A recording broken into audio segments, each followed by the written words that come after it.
मत्ती की इंजील और उसका 28वां बाब जो 20 आयात पर मुश्तमिल है। और सब्त के बाद हफ्ते के पहले दिन पो फटते वक्त मरियम मगदलीनी और दूसरी मरियम कब्र को देखने आई, और देखो एक बड़ा भूचाल आया, क्योंकि खुदावंद का फरिश्ता आसमान से उतरा और पास आकर पत्थर को लुढ़का दिया और उस पर बैठ गया। उसकी सूरत बिजली की मानिंद थी और उसकी पोशाक बर्फ की मानिंद सफेद थी, और उसके डर से निगहबान कांप उठे और मुर्दा से हो गए। फरिश्ते ने औरतों से कहा, तुम न डरो, क्योंकि मैं जानता हूं कि तुम यीशु को ढूंढती हो जो मसलूब हुआ था। वो यहां नहीं है, क्योंकि अपने कहने के मुताबिक जी उठा है। आओ ये जगह देखो जहां खुदावंद पड़ा था, और जल्द जाकर उसके शागिर्दों से कहो कि वो मुर्दों में से जी उठा है, और देखो वो तुमसे पहले गलील को जाता है, वहां तुम उसे देखोगे। देखो मैंने तुमसे कह दिया है। और वो खौफ और बड़ी खुशी के साथ कब्र से जल्द रवाना होकर उसके शागिर्दों को खबर देने दौड़ी।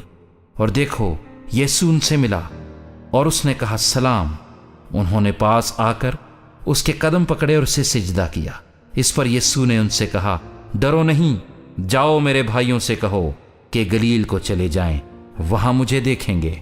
जब वो जा रही थीं तो देखो पहरे वालों में से बाज ने शहर में आकर तमाम माजरा सरदार कहनों से बयान किया, और उन्होंने बुजुर्गों के साथ जमा होकर मशवरा किया और सिपाहियों को बहुत सा रुपया देकर कहा, ये कह देना कि रात को जब हम सो रहे थे उसके शागिर्द आकर उसे चुरा ले गए, और अगर ये बात हाकिम के कान तक पहुंची तो हम उसे समझाकर तुमको खतरे से बचा लेंगे।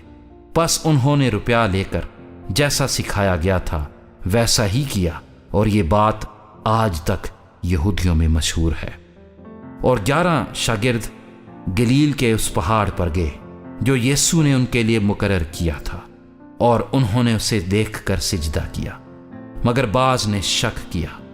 यीशु ने पास आकर उनसे बातें की और कहा कि आसमान और जमीन का कुल इख्तियार मुझे दिया गया है। बस तुम जाकर सब कौमों को शागिर्द बनाओ और उनको बाप और बेटे और रूहुल कुद्स के नाम से बपतिस्मा दो, और उनको ये तालीम दो कि उन सब बातों पर अमल करें जिनका मैंने तुमको हुक्म दिया। और देखो मैं दुनिया के आखिर तक हमेशा तुम्हारे साथ